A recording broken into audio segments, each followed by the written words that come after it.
Never hold your intellectual heroes up so high that you can't disagree with them. Here's one of the first times that I'm going to disagree with Vivek Ramaswamy as he discusses Washington State eliminating the bar exam for DEI purposes. I'm going to show you what Vivek said, then I'm going to come back and tell you why I think he's wrong.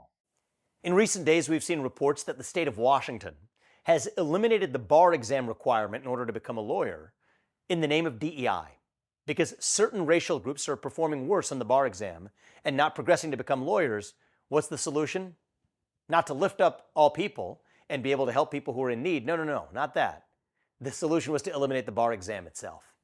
And this is starting to become familiar. You see California schools eliminating algebra instruction in 1st through 8th grade and creating a new form of racialized math instruction focused on actually delivering equity.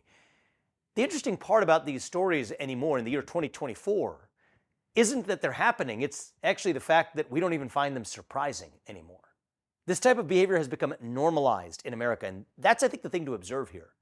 The peak of the woke movement, the headline-grabbing stories, are actually behind us by a couple of years. The cases where somebody has to make a personal, elaborate confession of your own white privilege or your toxic masculinity, or on the basis of your sexual orientation, if you're a cis white male or Asian or whatever, that you have to confess your superiority. It's effectively what they're saying, your oppressor status. It's disgusting.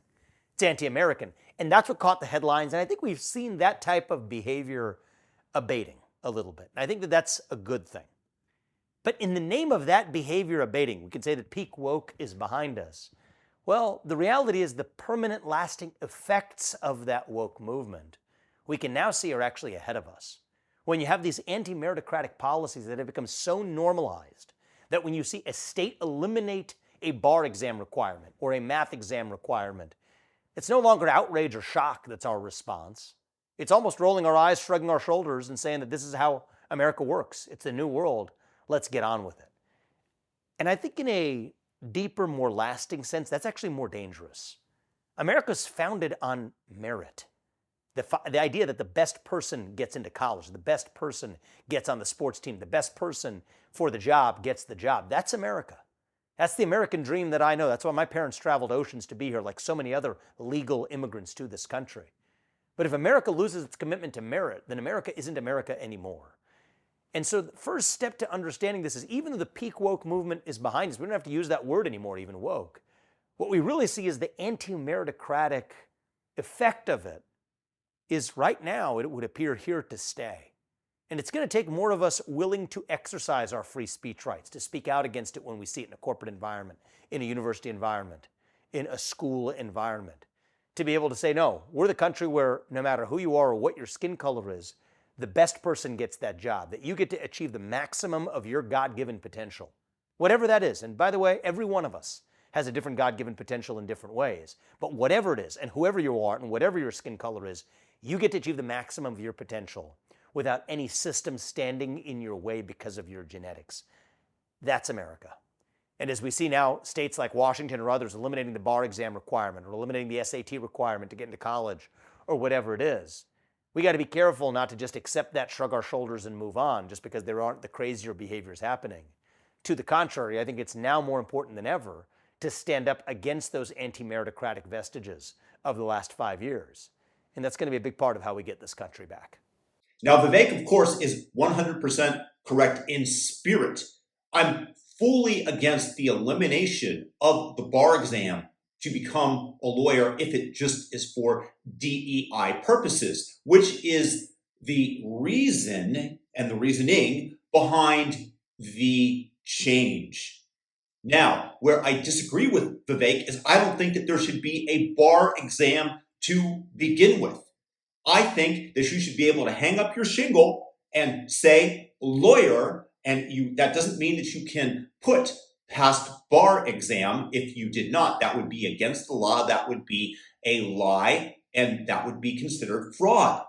But I'm fully in favor of reducing the bureaucracy, reducing the requirements that somebody pass a bar. If somebody can go up and argue in court successfully without having to pass the bar, then by all means they should. And I think that most people will fail. Because I can tell you this, I'm friends with Chuck Liddell, and he was going through a lawsuit where somebody had scammed him out of a couple $1 million, and the other side tried to make it impossible to get evidence into court.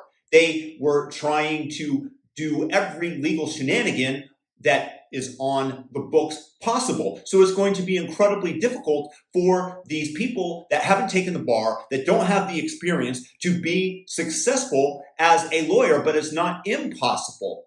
And there are going to be many people that are going to go to somebody that's $30 an hour and attempt to get them to represent them in a case, and it's going to fail. But that is what the free market is.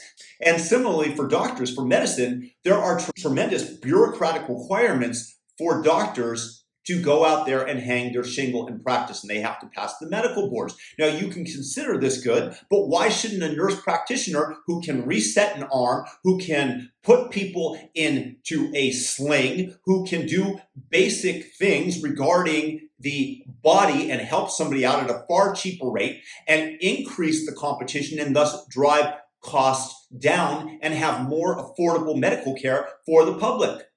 Yet in order to practice medicine, because of the bureaucracy, you are forcing every single person to go through the AMA, the American Medical Association, pass the bar exam, and be able to state that.